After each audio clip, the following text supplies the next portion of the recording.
It's not like a work experience where you're just doing odd jobs, helping people out, like making people tea and coffee. You really are part of your team and they can't function without you. Every day you're doing fabric approvals, colour approvals, quality approvals, and you need to be able to explain to the supplier like why that colour's not good enough. Seb, who was our previous placement student, looked at a different sort of material that we could use for wrapping one of our Clicks products. So looked at the heat sealability of the material, how it would function going from one type to another, and then was able to sort of like get a cost saving from that. There's a wide range of opportunities, and we work a lot in conjunction with the European Space Agency. So some of the projects that we're currently involved in, we've got our ExoMars rover, which is going to Mars. There are hundreds of graduates for every job, and to have a year's experience really makes you stand out from the crowd, really differentiates you. I applied for 2 placements before Christmas, and then I didn't get either of those 2, and I didn't get my placement until June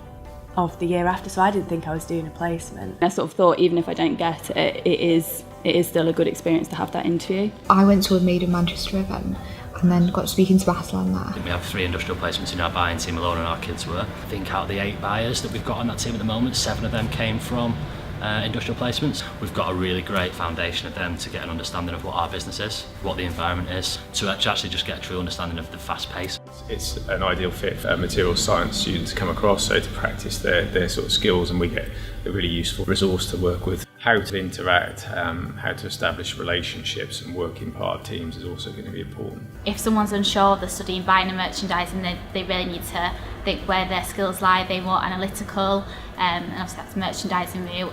If they're a little bit more creative, then again, probably buying's for them. You really need to be focused on what you want to do because there's so many people that want to do it. Many of the companies have training schemes for their placement students. They develop as a person throughout the year. I saw myself that the responsibility grew and grew. I remember going into work one day and not having to ask, oh, what am I doing today? And I just knew what I was doing, and it was like, it just clicked. I got the opportunity to explore the real world and the practical applications of what I'd studied. And it really cemented for me what I wanted to do as a career. 100%, like, apply, try and get on one.